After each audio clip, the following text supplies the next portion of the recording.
Olá galera, hoje nós vamos falar um pouco sobre as bactérias, essa forma de vida. Meu nome é Gustavo Cardoso, professor de Biologia do Humanista. Coloquei algumas fotos de bactérias aqui. Opa! E como vocês podem ver, as bactérias elas não necessariamente são as vilãs, elas nos ajudam em várias coisas. Elas servem para fixação de nitrogênio, elas servem para a produção de vitaminas no nosso organismo. Elas também nos ajudam com a fotossíntese e produção de oxigênio para a gente. Elas têm várias outras funções, além da mais conhecida, que é causar doenças. Nossa aula vai ser subdividida em alguns temas: na morfologia, na nutrição, na reprodução, na esporulação, e vamos falar um pouquinho também sobre a penicilina. Vamos começar então falando sobre a morfologia das bactérias. Elas podem ser classificadas em cocos, que são essas bolinhas, bacilos, que são esses bastões, vibriões, que é em forma de vírgula, e espirilos. Além disso, quando dois cocos se unem, são os diplococos. Quando temos uma cordinha de cocos assim, temos os streptococos. E quando temos esse cacho de uva de cocos, essa formação de vários cocos assim, nós temos o Staphylococcus. Temos bactérias flageladas e esporos, que são formas, nós vamos falar um pouco deles também, são formas das bactérias. E sobre a estrutura individual de cada célula, de cada bactéria ela é constituída, é um ser unicelular, né, constituído por membrana plasmática. Algumas possuem parede celular. Parede celular ela é constituída por camada externa e camada interna de peptídeo glucano. A parede celular é importante porque alguns antibióticos, como a penicilina, por exemplo, atuam nessa parede celular, destruindo essa parede celular e deixando a bactéria vulnerável. Como algumas bactérias não possuem parede celular, esses antibióticos eles não atuam nessas bactérias. E tem a cápsula também, algumas bactérias possuem cápsula. Temos o material genético, ele não é contido em um núcleo, ele fica por todo o citoplasma, constituído em região nucleóide, né? Ou seja, ele não fica em um núcleo, ele fica no citoplasma. E tem dois materiais genéticos, o nucleóide e o plasmídio. O plasmídio é um material genético circular que pode ser trocado com outra bactéria em uma reprodução que a gente vai ver como conjugação. E esse plasmídio ele pode dar a outras bactérias resistência, por exemplo, genes de resistência para produzir enzimas que clivam, ou seja, destroem os antibióticos. Por isso que uma bactéria pode se tornar resistente se ela entrar em contato com uma bactéria já resistente, através da conjugação e do material genético conhecido como plasmídio. Além disso, as bactérias possuem fímbrias, que servem tanto para locomoção quanto para conjugação, e o flagelo, que também serve para locomoção. Nem toda bactéria possui flagelo também. Algumas bactérias não são flageladas. Como seria a nutrição das bactérias? As bactérias elas podem ser classificadas de acordo com a fonte do carbono que elas utilizam e assim ser classificadas em autotróficas e heterotróficas. Autotróficas são as que obtêm seus átomos de carbono diretamente do gás carbônico e as heterotróficas elas não conseguem fazer isso, então elas obtêm seus átomos de carbono de moléculas orgânicas capturadas do meio, ou seja, igual a gente. Algumas bactérias são igual plantas, elas conseguem ter o carbono do CO2, do ar, e algumas bactérias elas são heterotróficas como nós e elas não obtêm o carbono do ar, elas obtêm o carbono de moléculas orgânicas, que são capturadas no meio. E elas também podem ser classificadas quanto à fonte de energia que elas utilizam. Fototróficas, quando essa fonte for fonte primária de energia, a luz como fonte primária de energia, quando essa fonte for a luz, e quimiotróficas, quando elas são dependentes de reações químicas de oxirredução de compostos para obter energia. Ou seja, elas fazem uma reação para elas obterem energia. Dessa reação, elas obtêm energia para fazer os processos que elas precisam.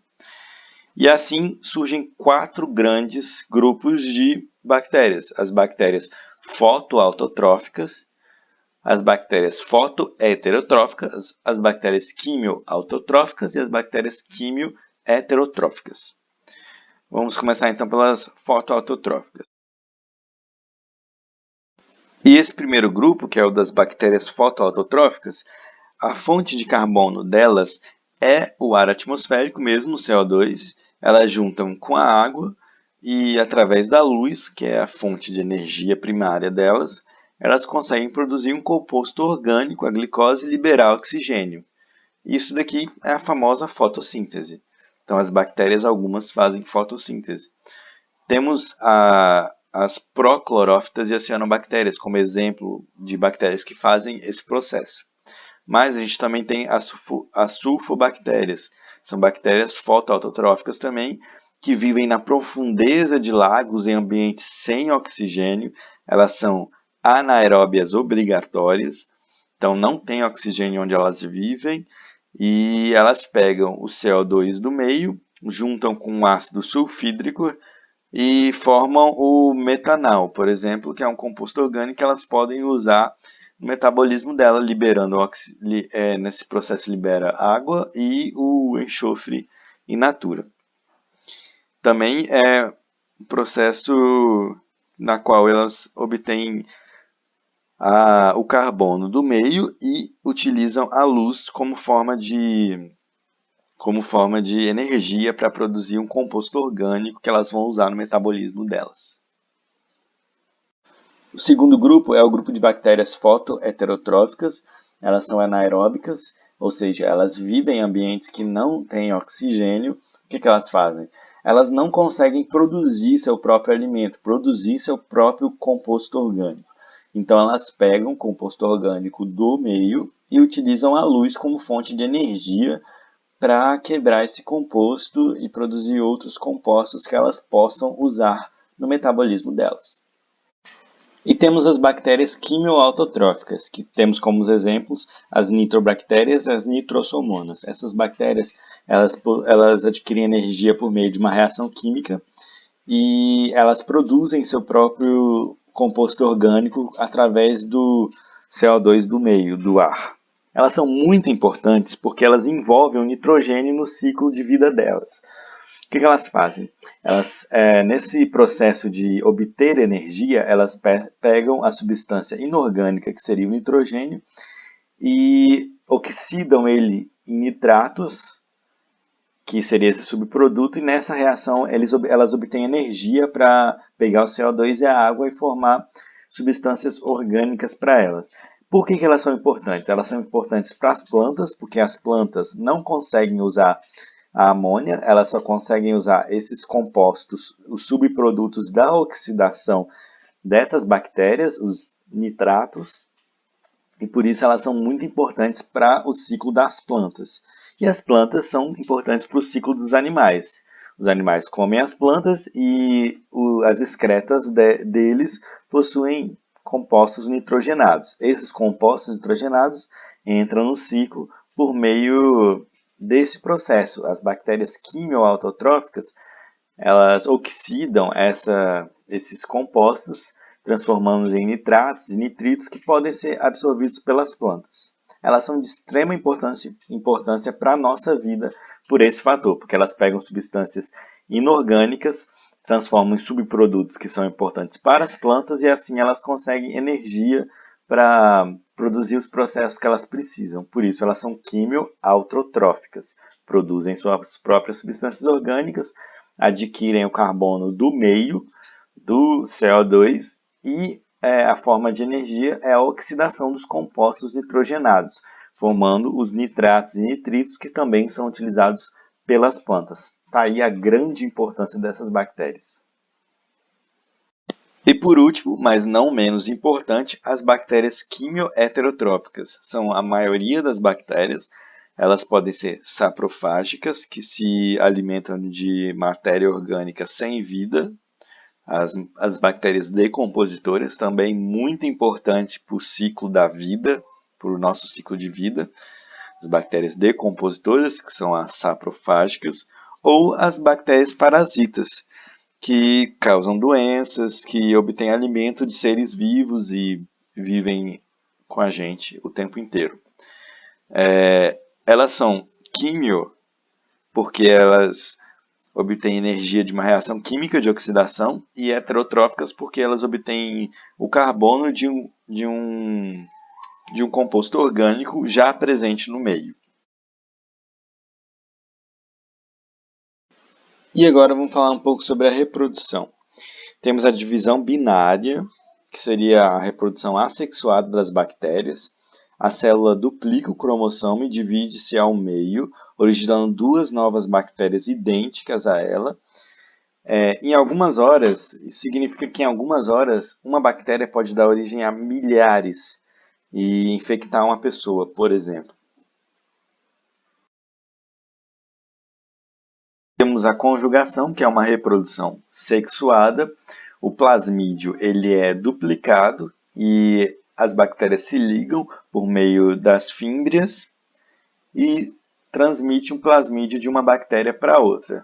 Assim, no final, as duas bactérias vão ter essa informação genética e podem, por exemplo, adquirir resistência a um medicamento com esse material genético que produz enzimas que clivam um antibiótico, por exemplo.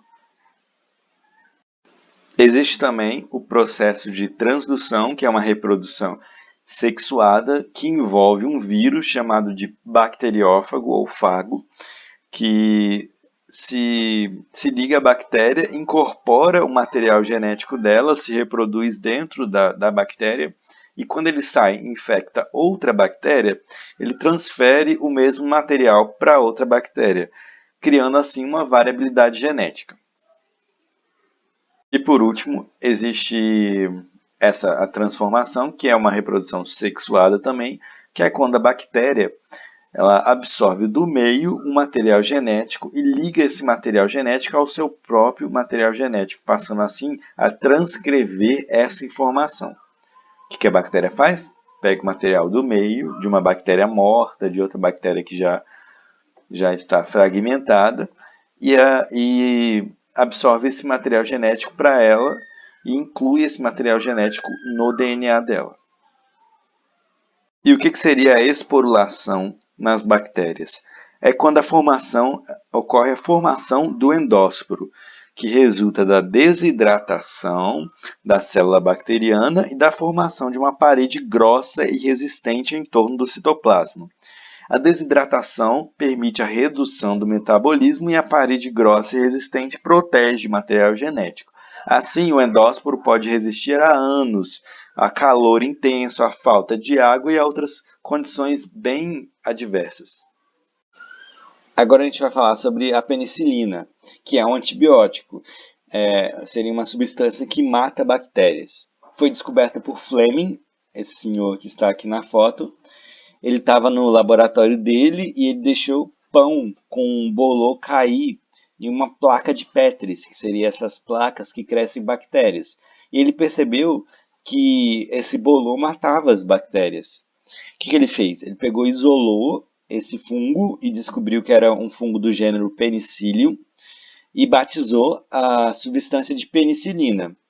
Para ele, essa descoberta foi como acertar na loteria, porque as chances de colocar o bolor certo, no lugar certo, no fungo, com o fungo certo e a bactéria certa, é baixíssima, é muito pequena. Porque algumas bactérias elas não são vulneráveis à penicilina.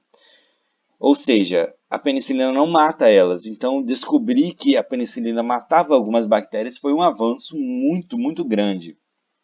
A penicilina, ela mata bactérias que têm parede celular, porque ela ataca a parede celular. Como é que ela atua?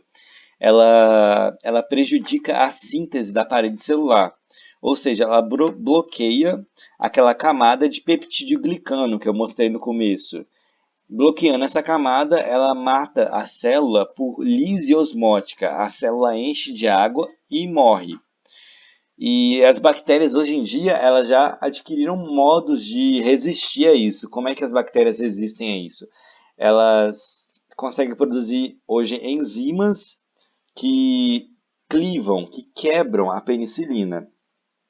E por isso que hoje em dia também existem novas penicilina e novos antibióticos, novas gerações. Mas para a época foi uma descoberta muito, muito grande que salvou muitas vidas e ainda salva até hoje, porque até hoje existem bactérias que são vulneráveis à penicilina.